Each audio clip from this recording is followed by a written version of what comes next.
أنزلناه إليك مبارك ليدبروا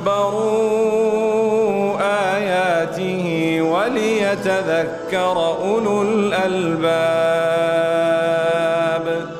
A blessed book that we have revealed to you in order for you to contemplate or to ponder very deeply over its verses, and in order for it to be a reminder for those with sound intellect or with sound mind.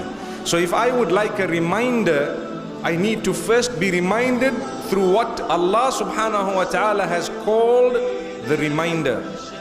Now from this point, I would like to come across very strongly to one and all to say, my brothers and sisters, learn the Quran, learn the meaning of revelation. Do not be fooled by anyone, no matter where they are on the globe, who may tell you that, you know what, you don't need to go through the meanings of the Quran because your brain and your mind is so backward that you will be confused even more.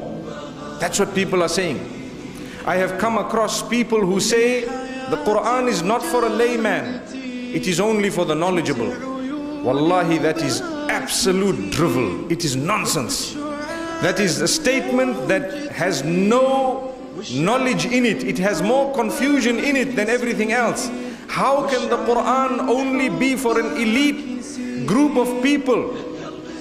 It is through the Quran that you will achieve knowledge. How then can you say there are knowledgeable people without that Quran? Allahu Akbar. It is through the Quran that you will become knowledgeable. So if the Quran was only for the knowledgeable, where would they have got it from? Doesn't make sense.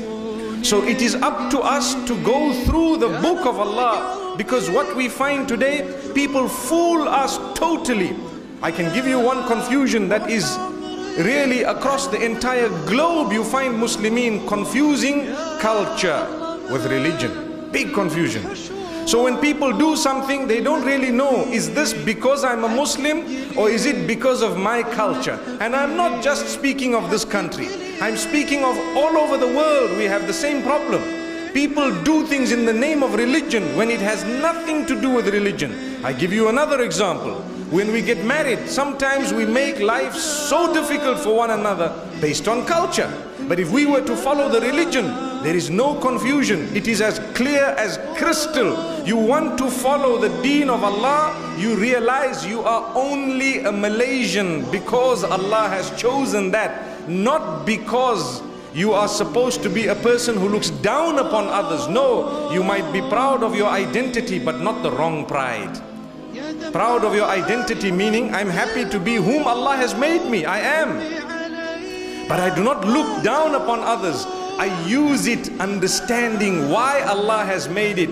يا أيها الناس إنا خلقناكم من ذكر وأنثى وجعلناكم شعوبا وقبائل لتعارفوا إن أكرمكم عند الله أتقاكم إن الله عليم خبير.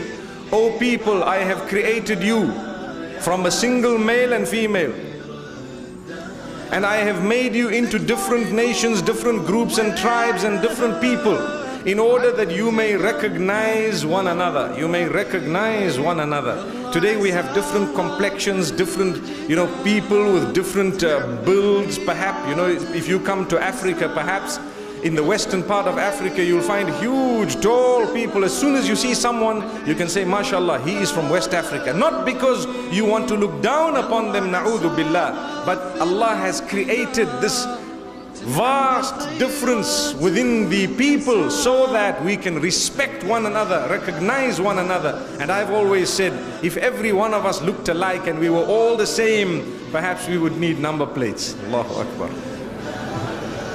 Just like the motor vehicles, all these Toyotas look exactly the same. How do I know it's mine? Because of some difference. And ultimately, even if the color is the same and the interior is the same and the spec is the same, what would happen is we would recognize our vehicle by the number.